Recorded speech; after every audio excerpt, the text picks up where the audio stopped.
नमस्कार। सोमवार यस। की सुबह एक खबर आई, बहुत दुखदाई थी। और जैसे ही पता लगा वैसे ही दुनिया हिल गई। हम सब लोग भी हिल गए। अ, मिडिल ईस्ट के चार देशों, सीरिया, लेबनान, तुर्की और इजराइल में भूकंप आया। और भूकंप ऐसा वैसा नहीं आया जो हम लोग आमतौर पे झेलते रहते हैं। उसकी तीव्रता इतनी ज्यादा थी कि उसी से ये अंदाजा होने लगा था कि कुछ बड़ी तबाही होगी। और दोपहर होने होने तक ये तीव्रता जो मापी गई, वो 7.6 के आसपास तक थी। और खास तौर से तबाही जो हुई वो तुर्की और सीरिया में ज्यादा हुई।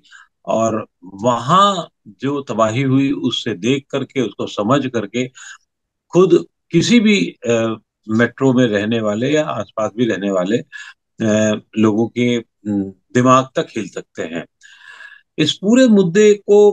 क्योंकि ठीक है, ये आज तुर्की में हुआ है, सीरिया में हुआ है, इसका एपी सेंटर तुर्की में ही था। लेकिन हम लोग अक्सर जब सुनते हैं आसपास के देशों में जब होता है, नेपाल में, श्रीलंका में, तब भी बहुत बुरी स्थितियां होती हैं। और खास तौर से जब वो 7 पॉइंट से ऊपर होता है या 6.5 से के आसपास होता है। तो ये स्वाभाविक सवाल है कि ऐसी स्थितियों से हम कितने सतर्क हैं, हम कितने सुरक्षित हैं, और हमारे यहाँ की स्थितियां कैसी हैं। क्या ये मैन मेड त्रासदी का नतीजा है या क्या है। इन सब मुद्दों पर बातचीत करने के लिए हमारे पास में भास्कर कुंडू साहब हैं, जो एनआईटी सूरत, एनआईटी राउरकेला के अर्थ और एटमॉस्फेरिक साइंस के विभाग में हैं। और इन्होंने बहुत सारा अध्ययन दुनिया के इन तरीके के हालात पर किया है।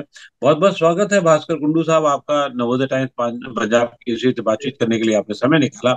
आज जब ये घटना हुई है, और सुबह वहां 7 बजे हुई, फिर दूसरी बार भी वहां पर आया 10 बजे।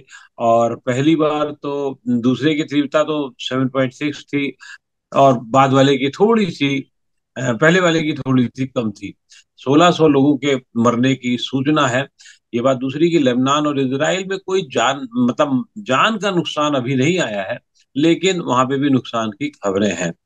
आप इस तबाही को, इस हादसे को किस तरीके से देखते हैं। और मेरा सीधा सा सवाल है कि ये क्या आम आदमी की या पूरे हमारे समाज के ने जो एक जिस तरीके से बनावट की है उसका नतीजा है, भास्कर साहब। Yes, yes. Actually I was also looking at morning से। मैंने आफ्टरनून पे ही इसका पूरा मुझे खबर मिला। उसके बाद मैंने थोड़ा बहुत इसके बारे में जो अवेलेबल इंफॉर्मेशन पब्लिक डोमेन पे है, स्पेसिफिकली ये जो रिसेंट अर्थक्वेक का आप बात कर रहे हैं, मैं इसमें थोड़ा चीज ऐड करना चाहूंगा apart from your information. Like ये जो अर्थक्वेक आज आया है, यूएसजीएस जो इसका मैग्नीट्यूड बोल रहा है, ये अभी तक इट्स 7.8। ओके। जो सबसे जो बड़ा तीव्रता वाला जो भूकंप था वो था 7.8। एंड उसके बाद आप अगर यूएसजीएस पे उसका उसके एक बड़ा भूकंप के बाद हमेशा हम लोग का क्या होता है, छोटा छोटा छोटा छोटा भूकंप आता रहता है, जिसको हम लोग बोलते हैं आफ्टर शॉक्स। मींस एक बड़ा भूकंप का आफ्टर शॉक्स एक्टिविटी। तो next immediate largest after shocks इसका जितना आया है, इट्स अराउंड 6.7। एंड ये अगर आप यहाँ का जो आफ्टर शॉक्स का डिस्ट्रीब्यूशन अगर आप देखेंगे, ओके, तो ये बेसिकली एक well known strike slip fault. हम लोग इन जियोलॉजी पे डिफरेंट तरीके का फॉल्ट का बात करते हैं। जैसे हिमालय हम लोग का है इंडिया पे, तो वहां पे हम लोग बोलते हैं थ्रस्ट फॉल्ट। मींस एक प्लेट और एक प्लेट के नीचे जा रहा है। Okay. There are certain types of fault जो ऐसे नीचे या ऊपर ऐसा ना जाके they can slide past each other. Just look at my hand, they can move laterally. So actually जहां पे ये जो सबसे डिवास्टेटिंग जो याद को एक आया है, ये बेसिकली दो प्लेट बाउंड्री को डिफाइन करता है, दो प्लेट को डिफाइन करता है। जो टर्की पे बिलोंग करता है उसको हम लोग बोलते हैं एनाटोनियल प्लेट और एनाटोनियल ब्लॉक, ओके। एंड जो अराबियन साइड, जो सीरिया के साइड आप बोल रहे हैं, वो है Arabian plate. So basically Arabian and Turkey और एनाटोनियल प्लेट के बीच में देयर इज ए ऐसा स्लाइड पास करने वाला, there is a very familiar well monitored fault है जिसको हम लोग बोलते हैं eastern Anatolian fault, okay. It's a eastern Anatolian fault and it's a strike slip fault. And अगर मैं इसका कुछ पुराना डॉक्यूमेंट अगर देखूं तो उसमें क्लियरली मैं देख पाता हूं यहाँ पे बहुत सारा छोटा छोटा as well as significant seismicity right from historic time से आ रहा है। जैसे मैं एक डिवास्टेटिंग हिस्टोरिक अर्थक्वेक का मैंने रिकॉर्ड जैसे देखा, इस पर्टिकुलर जहां पे ये एपिसेंटर था जो इतना तबाही मचाया है, उस पर्टिकुलर जगह पे, सराउंडिंग जगह पे, गाजियाटेप जगह है वो जो तुर्की में। Yes yes yes yes, essentially उसी जगह पे। It is near to Syria border, 90 kilometre from Syria border, near to Syria border and southern most border आप बोल सकते हैं टर्की का।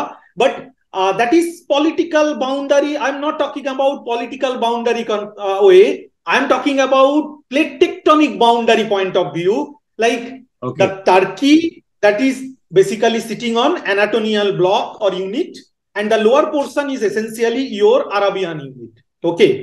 So they are shared by a sort of fault which is called Eastern Anatolian fault, and it is seismically very very active right from the beginning.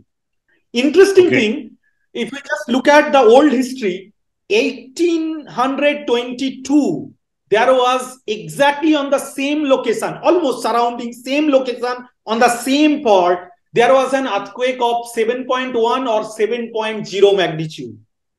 And the damage was, what was reported, it's about 20,000 to 60,000 during that time. Means it was damage. I'm not talking about not the life or death. I'm talking about the fatality was estimated. I have taken from some older literature. It was 20,000 to 60,000.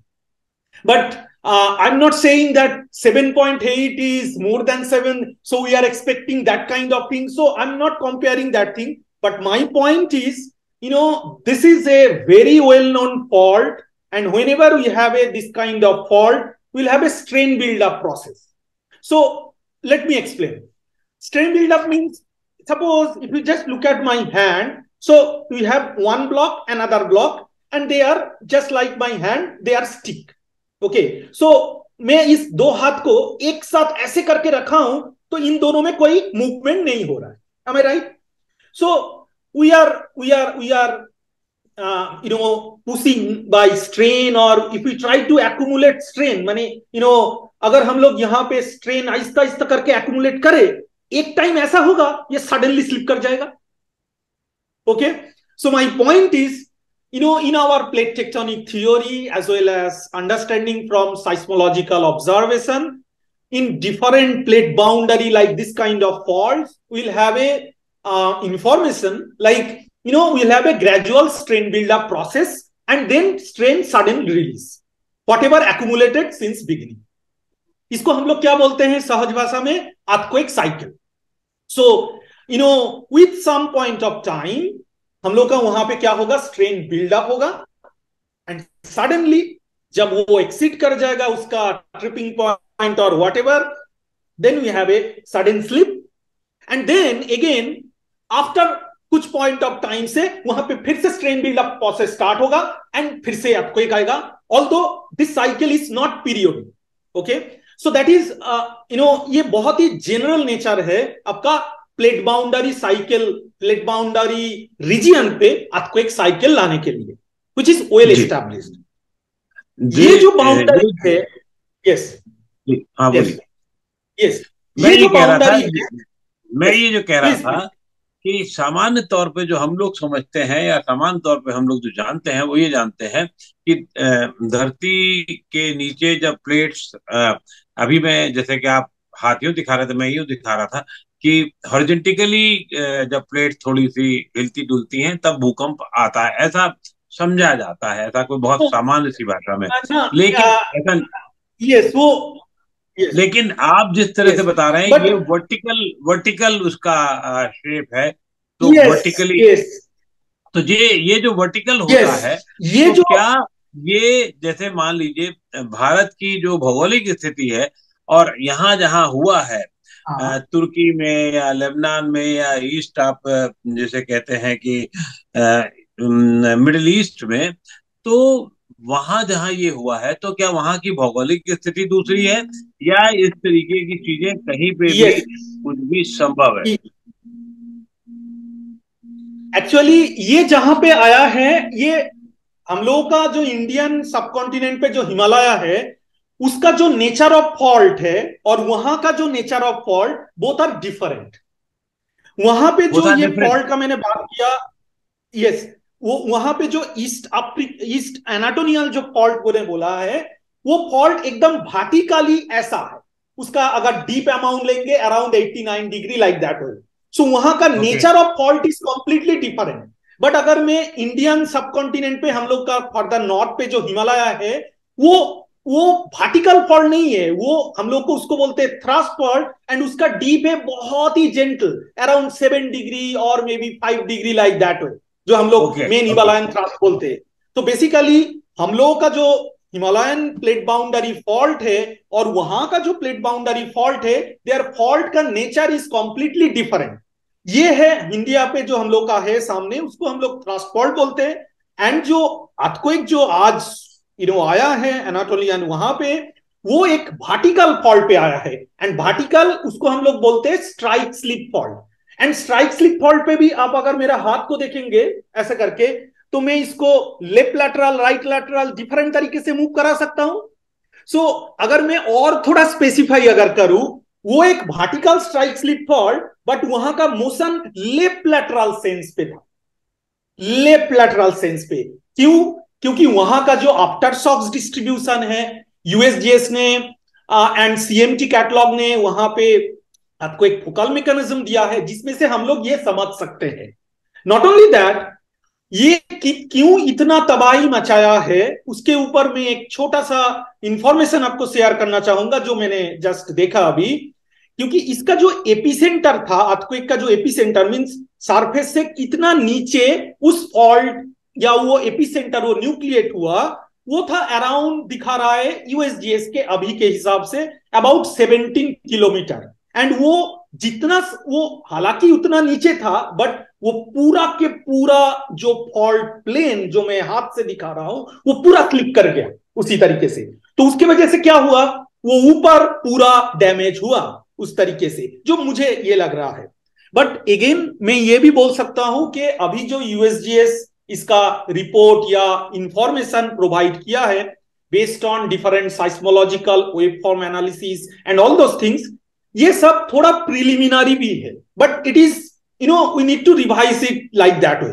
But overall ये समझ में आ रहा है अभी तक जितना information मैंने देखा है, कि ये एक वर्टिकल स्ट्राइक स्लिप फॉल्ट था, जिसके ऊपर ये आपको एक आया है, और ये आपको एक आना ही था। ये क्यों मैं बोल रहा हूं, मैंने अभी आपको एक बात कुछ देर पहले बोला कि अराउंड 1822 पे यहां पे एक 7 मैग्नीट्यूड का एक उसी तरीके का एक आपको एक आया था, एग्जैक्टली उसी तरीके का मोशन उसी फॉल्ट पे। मैंने कुछ उसके बाद आफ्टरनून पे कुछ लिटरेचर देखा, जिस जगह पे ये आपको एक स्पेसिफिकली आया है, वो एज सच वहां पे उतना बड़ा बड़ा आपको एक मींस आप जो बोल रहे थे ना अभी थोड़ी देर पहले, 7 मैग्नीट्यूड और 7.5 इस तरीके का बड़ा मैग्नीट्यूड 1822 के बाद और आया नहीं था। तो मैं अभी जो आपको आपको एक साइकिल में बोल रहा था, तो अगर मैं यहां पे एक सिंपल सा मैथमेटिक्स का सिंपल एक एग्जांपल अगर दूं, कि ये जो फॉल्ट है हम लोग का डिफरेंट जियोफिजिकल इंस्ट्रूमेंट से एक फॉल्ट इतना स्ट्रेन एक्यूमुलेट कर रहा है, उसका रेट कितना है, वो हम लोग बता पाते हैं। जैसे मैंने थोड़ा जी यहाँ का लिटरेचर देखा, उसमें क्लियरली दिख रहा है, ये जो मैंने फॉल्ट का बात कर रहा था आपको, ईस्टर्न एनाटोनियन फॉल्ट, इसका स्ट्रेन एक्यूमुलेशन रेट है around 8 to 10 millimetre per year. So अगर मैं सिंपल कैलकुलेशन पे अगर पकड़ाता हूं कि हर साल वहां पे स्ट्रेन एक्यूमुलेट हो रहा है 10 मिलीमीटर पर ईयर, ठीक है। तो अगर मैं ऐसा एक सिंपल जोड़ू। कैलकुलेशन अगर करता हूं, यस यस, हाँ, although there are lots of assumption, like 1822 पे 7 मैग्नीट्यूड एक अर्थक्वेक था, अभी आया है 2023, तो मैं 2023 बात दिया 2022, तो कितना साल हो गया, 200 साल। तो मैं अगर आपको ऐसा बोलता हूं, एक साल में 10 मिलीमीटर स्ट्रेन एक्यूमुलेट होता है, देन 200 साल में कितना होगा, around 2 metre, around 2 metre, millimetre को मीटर में कन्वर्ट करना पड़ेगा। ओके, सो यहां पे 2 मीटर स्ट्रेन एक्यूमुलेट होना चाहिए था। अभी ये इतना हुआ, अगर जो अर्थक्वेक अभी आया है उतना ही वो रिलीज करेगा, उतना ही स्लिप रिलीज करना चाहिए उसको, अगर उतना ही स्टोर हुआ है तो एग्जैक्टली आप अगर यूएसजीएस का एक स्लिप मॉडल अभी तक आया है प्रिलिमिनरी, उस पे भी दिखा जा रहा है इसमें जितना स्लिप हुआ है वो अराउंड मैक्सिमम 2.5 to 3। सो मैं ये जो बहुत ही सिंपल सा एक वे ऑफ कैलकुलेशन दिखाया, बट इसको रिफाइन करने के लिए और मुझे रिलायबल ये चाहिए, but it's a very crude let's say qualitative way of समझाने का जो तरीका मैं बोलना चाह रहा हूं कि ये अर्थक्वेक यहां पे आना ही था, जैसे एक स्ट्रेन एक बिल्डअप एक देन एक रिलीज। एक बात आप जो बहुत जोर दे के कह रहे हैं कि अर्थक्वेक वहां आना ही था, भूकंप वहां आना ही था, और 200 साल में जो स्थितियां थी वो 2 मीटर से ज्यादा जस्ट ए उसका। क्वालिटेटिव, जस्ट ए हाँ, qualitative, it's not like that वे, मैं 200 मैं साल मैं बाद मान चले लेता गया। हूँ, इन हाँ, वेग term yes you yes can say this कि ये होना था। लेकिन ये भी तो सवाल उठता है, जब आपको ये पता है तो वहां के भी प्लानर्स को, वहां के भी लोगों को पता होगा कि ये धरती धीरे धीरे धीरे ये वर्टिकली वाइडन हो रही है, और उसमें जब बिल्डिंग्स बन रही हैं नॉट या बाकी वाइडेन, चीजें। यस हाँ, जो यस, जिस तरीके के यस, तो बिल्डिंग्स बन जैसे रही मैंने हैं, तो बोला उसका कि निर्माण भी उसी तरीके से होना चाहिए था, जो शायद नहीं हुआ या जैसा भी रहा होगा। क्या इस बात से आप इत्तेफाक रखते यस, हैं? मैं थोड़ा पार्शियली डिसएग्री करता हूं। एक्चुअली द प्रोसेस, वहां पे स्ट्रेन बिल्डअप हो रहा था, ये हम लोगों को पता है, बट हाँ, वो कब रिलीज होगा ये हम लोग कभी बोल नहीं सकते हैं। ओके। तो जैसे मैं अगर हम लोग हिमालयन कॉन्टेक्स्ट पे भी अगर बात करें कि हिमालय पे भी तो स्ट्रेन बिल्डअप हो रहा है डिफरेंट सेगमेंट पे, इवन जो 2015 का जो नेपाल का गोरखा अर्थक्वेक हुआ उसके बाद से भी स्ट्रेन बिल्डअप हो रहा है, एडजसेंट हो रहा है। तो उसके वजह से क्या हम लोग का जो इंडो गैंजेटिक प्लेन हुआ या फुटहिल्स हुआ, उसमें क्या अर्बनाइजेशन ये क्या रुक गया है?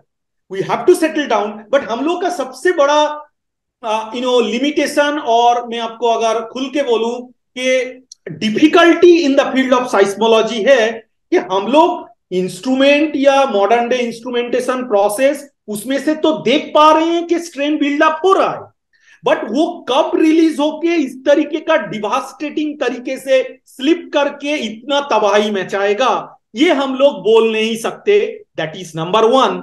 नंबर टू, अगर आप साइंस जो मॉडर्न डे, ये जो मैं यूएसजीएस का बात बोला, United geological survey of India, United states, उसका जो इंस्ट्रूमेंटेशन प्रोसेस या मॉडर्न साइस्मोलॉजी का जो जन्म आप अगर बोलते हैं 1960 1970 के बाद ही सब दिखा गया है। तो हम लोग के पास रियल ऑब्जर्वेशन अगर देखेंगे कितना साल का होगा, लेट से 1962 अभी तक, बट एक अर्थक्वेक साइकिल का जो लाइफ स्पैन है या टाइम पीरियड है, मे बी 100 ईयर्स, 150 200 ईयर्स। सो मैं हम अगर मैं बहुत ही सिंपल भाषा में अगर बोलूं कि आपको एक साइकिल का जो रिकरेंस इंटरवल है और हम लोग का रियल इंस्ट्रूमेंटेशन एरा पे जो ऑब्जर्वेशन पीरियड है वो इतना छोटा है, वो हम लोग उस चीज को समझने के लिए even in fact all over the seismologist they are like that way. Even मैं तो ये भी बोल सकता हूं, जैसे अंडमान का जो 2004 का जो अर्थक्वेक था, उसका आप अगर अर्थक्वेक साइकिल अगर देखेंगे, वो कभी कभी कोई कोई लोगों ने प्रेडिक्ट किया है 600 ईयर्स। तो यू कैन इमेजिन 600 ईयर पे अगर उस तरीके का साइकिल आता है, तो हम लोग का ऑब्जर्वेशन पीरियड इज ओनली 60 और 70 ईयर्स। सो मैं जी ये नहीं बोल रहा हूं, that is the reason. So our इस observation period is very less compared to the let's say recurrence interval of a plate boundary earthquake cycle. That is number one. And number two, we have limitation definitely to predicting that earthquake. और मैं अगर simple सहज भाषा पे आपको अगर समझाऊं, जैसे हम लोग ये बोलते हैं अर्थ साइंस, और जिसमें हम लोग अर्थ के बारे में, प्लैनेट्स और डिफरेंट इस तरीके से हम लोग स्टडी करते हैं। बट अगर आप और भी कोई डिसिप्लिन अगर देख लीजिए, जैसे लाइफ साइंस और something, we have alternate let's say plant और all those thing, we are doing lots of experiment and everything, that's how we are having real observation. But यहां पे हम लोग का बहुत सारा लिमिटेशन है। एक तो वो फ्लॉड नीचे घुसा है, so there are many factors, so इसीलिए हम लोग का मैं लिमिटेशन है। मैं यस मतलब इस तबाही इन मेकिंग के प्रोसेस की बात जो आपने बताई, 200 साल में ये होना ही था, हुआ, 1600-1700 लोग मर गए। अब मैं भारत पर आता हूँ। वहां ओके की चीज जो हुई है वो बहुत दुखदाई है। यस जो भारत में बताया जाता है सिविक जोन जो है वो 4 तरीके के हैं, यस जो 4 माने जाते हैं। शायद जोन 5 जो है वो सबसे ज्यादा एक्टिव जोन माना जाता है, and zone 2 is the least जो है कम से कम माना जाता है। अब जैसे मुझे शायद अंदाजा है कि दिल्ली जो है जोन 4 में आता है। यस जो नदियों के किनारे बसे हुए शहर होते हैं वो शायद जोन 4 में आते हैं। जो मोटा मोटी, जो बहुत छोटी बुद्धि से मेरा एक पढ़ा लिखा जो भी था कब का, वो पता नहीं मुझे सही है गलत है, वो है। हमारे देश की स्थिति, क्योंकि कंसर्न मतलब हमारा देश है, समाज है, पहले तो विश्व है, फिर देश है, फिर समाज है, फिर परिवार है, जैसे कि सब जगह होता है। तो हमारे देश की जो स्थिति है वो कितनी डिफरेंट है, और उसका कोई करेक्शन मॉडल हम लोग कर सकते हैं, या जिस हालत में है जैसी जगह है वो ठीक है?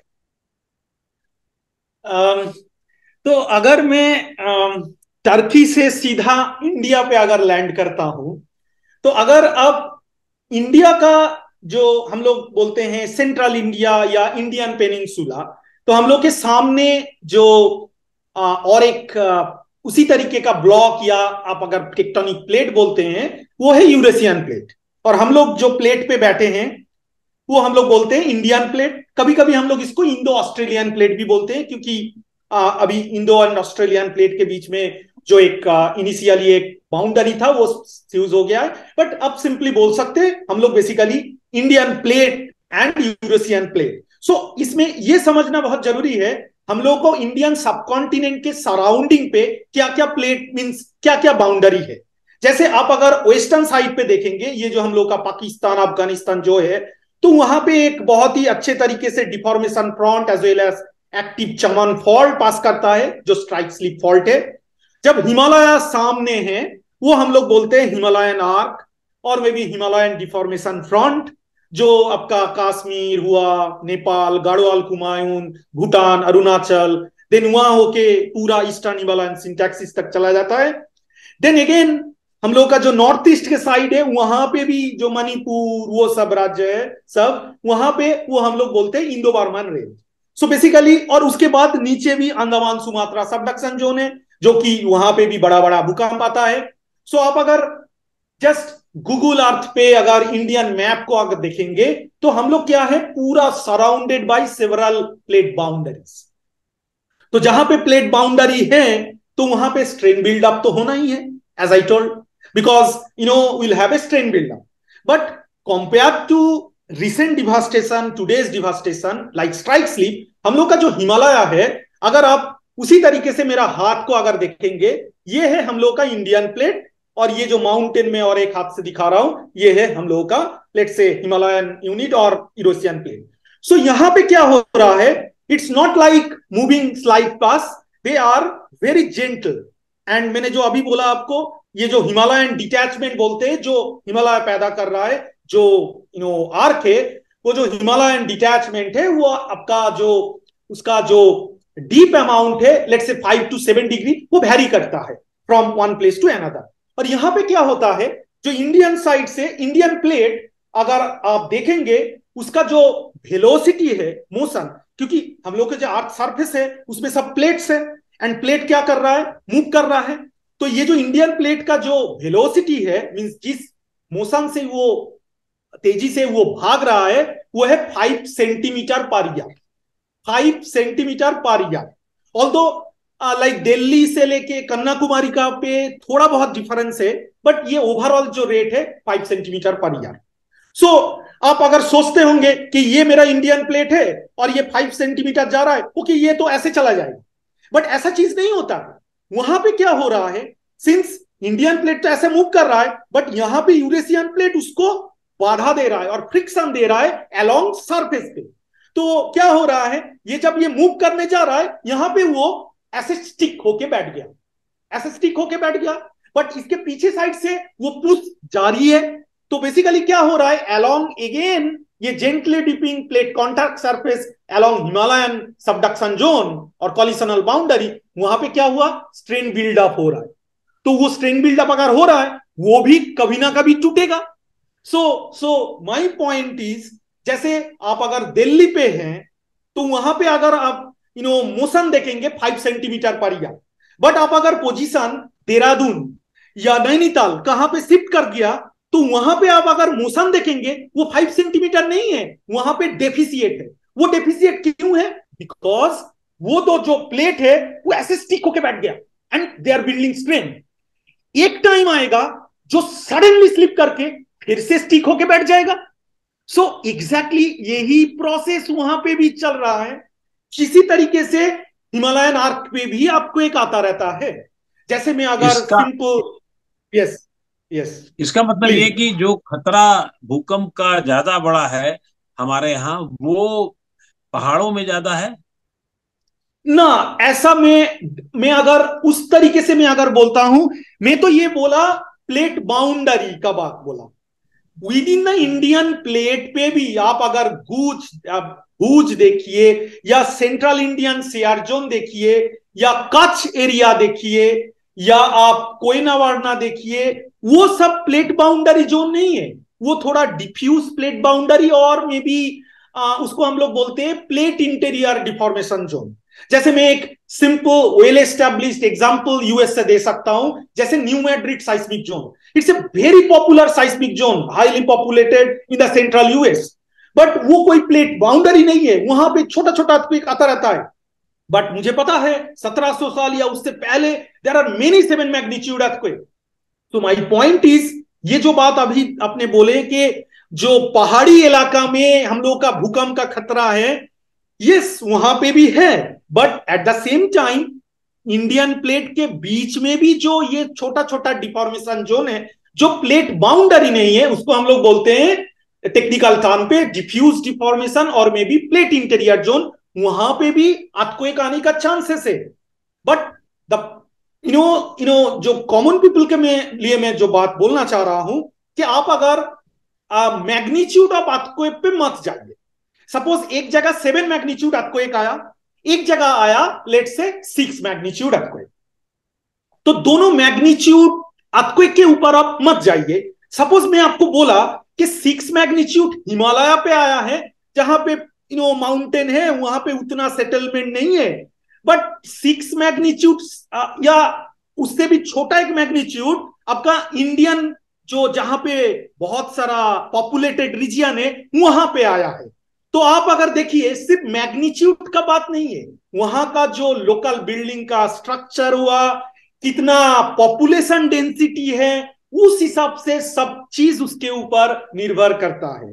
तो मैं आपको अगर बहुत ही सिंपल वर्ड पे अगर बोलूं कि इट्स डिफिकल्ट टू से लाइक ओनली हम लोग का जो हिमालय या पहाड़ी इलाका है वहां पे ही बड़ा भूकंप है एंड उसलिए ही ज्यादा डैमेज होगा। ये अनदर पॉइंट में आपको ये इंडियन का जो जियोग्राफी और जो जियोलॉजिकल सेटिंग है आपको अगर बोलना चाहूंगा, जो हम लोग का भारत में जो मैक्सिमम पॉपुलेशन कहां है वो है इंडो गैंजेटिक प्लेन पे है, ना कि हिमालय पे, ना कि फर्दर साउथ इंडिया पे। सो हम लोग का अगर 40 to 50% पॉपुलेशन अगर देखेंगे, अगर पॉपुलेशन डेंसिटी मैप वहां पे है, तो मेरा बोलने का मतलब ये भी है इसके एडजेसेंट पे हम लोग का हिमालय है, तो वहां पे अगर कुछ अर्थक्वेक आया वो हम लोग का जो इमीडिएट इंडो गैंजेटिक प्लेन, जो कि आप बोल रहे हैं Delhi, because Delhi is the capital city of our India and people are very concern about Delhi, but my point is not Delhi. अगर हम लोग का कैपिटल कहीं और होता इंडो गैंजेटिक प्लेन, उसका डिस्ट्रक्शन उसी तरीके से ही होता। तो my point is Indo Gangetic plain adjacent जो सेडिमेंट फील्ड रीजन, उसके सामने ही हम लोग का हिमालय है, तो वहां पे अगर नेपाल जैसा या उस तरीके का कुछ अर्थक्वेक आया तो वो थोड़ा बहुत डैमेज या अच्छा खासा डैमेज हम लोग का इमीडिएट इंडो गैंजेटिक प्लेन पे भी कर सकता है। जी, हमारे पास समय कम होगा। अब मैं ये जानना चाहूंगा अंतिम सवाल के तौर पर कि हम दिल्ली में या उसके आसपास या पूरे देश में भी हम अपेक्षाकृत रूप में आज जैसा कि तुर्की में हुआ, कितने सेफ हैं, कितना हम सेफ हैं, ये बात बताइए आप हमें। ऑनेस्टली इसीलिए साइस्मोलॉजिस्ट एज वेल एज अर्थक्वेक साइस्मोलॉजिस्ट उन लोग काम करते हैं, बट इस सवाल का ऑनेस्टली एक्यूरेट आंसर मेरे पास नहीं है, बट मैं एक चीज आपको सिंपल तरीके से मैं बोल सकता हूं। जैसे जापान पे 2011 पे जो तोहोकू जो अर्थक्वेक आया, उसके बाद जापान इतना डिस्ट्रॉय हो गया, उसके बाद वो फिर से उठ के खड़ा हुआ है। बट मैं वही बोलना चाह रहा हूं, अगर उस तरीके का अर्थक्वेक इंडिया पे होता, पॉसिबली अभी जापान जिस तरीके से बिल्डअप हुआ है वो शायद हम लोग नहीं होते, बिकॉज दो कंट्री के बीच में एक मेजर डिफरेंस है। They try to use the building code very very effectively, जो हम लोग बोलते हैं base isolation. They try to use the expiry for a particular building. जैसे आप देखिए, आप अगर कुछ मेडिसिन खरीदने जाएंगे, अगर डॉक्टर आप कहीं से खरीदे, आप पीछे एक बार देखेंगे इसका एक्सपायरी डेट क्या है, या आप कुछ चीज खरीदने जा रहे हैं। बट हम लोग के जो Indian, I am not talking about any political way, but I have seen it, even everybody face it. अब जब घर खरीदने जाते हैं इंडिया पे, अब क्या देखते हैं, अंदर कितना सब ये है वो है। अब क्या कभी भी उस बिल्डिंग का एक्सपायरी डेट लेते हैं? बिकॉज बिफोर परचेजिंग दिस, ये होना चाहिए इन इंडिया हर एक चीज का। And how much our building is protective using specific building code and base isolation, वो इफेक्टिवली हम लोग को इंप्लीमेंट करना ही चाहिए। देखिए आपको एक आएगा ही आएगा, मतलब इनडायरेक्टली आप कह रहे हैं कि हम लोग बहुत सेफ नहीं है, जब होना होगा तो होगा वाला हिसाब है। नहीं, मैं ये बात नहीं बोल रहा हूं। मैं ये बोल रहा हूं भूकंप जापान हो, यूएस हो, तुर्की हो, इंडिया हो, आएगा ही। उसमें strain buildup, strain accumulation and release process कब होगा मुझे पता नहीं है, कब होगा। इवन ऐसा भी हो सकता है कि वो शुरू से पहले ही आ गया। Human activity, there are many way. आजकल एक नया तरीके का अर्थक्वेक का बहुत जिक्र हो रहा है, जिसको हम लोग बोलते हैं हाईक्वेक। हाईक्वेक मींस ह्यूमन इंड्यूस्ड अर्थक्वेक। जैसे नेचुरल जो प्रोसेस है उसमें हम लोग भी थोड़ा बहुत कंट्रीब्यूट कर रहे हैं। सो माय पॉइंट इज, हम लोग अगर प्रॉपरली बिल्डिंग कोड को इंप्लीमेंट करते हैं, हम लोग अगर एक simple as a human India पे एक बिल्डिंग खरीदने से पहले अगर उसका एक्सपायरी डेट देखते हैं, ना कि उसका बाहर जो सजावट, उससे बेटर हम लोग अगर उसका बेस आइसोलेशन प्रॉपरली, उस जगह का साइस्मिक जोनेशन के हिसाब से बिल्डिंग को प्रॉपरली प्लान किया गया है कि नहीं, अगर if it is tall building then उसमें उतना फ्लेक्सिबिलिटी प्रदान किया गया है कि नहीं, इस तरीके का अगर हम लोग ध्यान देते हैं, देन मे बी डिवास्टेशन को हम लोग कम कर सकते हैं। मैं ये नहीं बोल रहा हूं हम लोग प्रेडिक्ट नहीं कर सकते। So that is ठीक my, है। just submission. Yes. बहुत सही बात आपने कही कि हम लोग बहुत कम कर सकते हैं, अगर हम चाहें, हमारी नीतियां चाहें तो इसको हम, इस नुकसान को कम कर सकते हैं। बहुत बहुत शुक्रिया डॉक्टर कुंडू, आपने बहुत सलीके थे, बहुत तरीके थे और बहुत आसान शब्दों में समझाने की कोशिश की। आपको नवोदय टाइम्स पंजाब किसी से बातचीत करने के लिए बहुत बहुत धन्यवाद। Thank you. नमस्ते।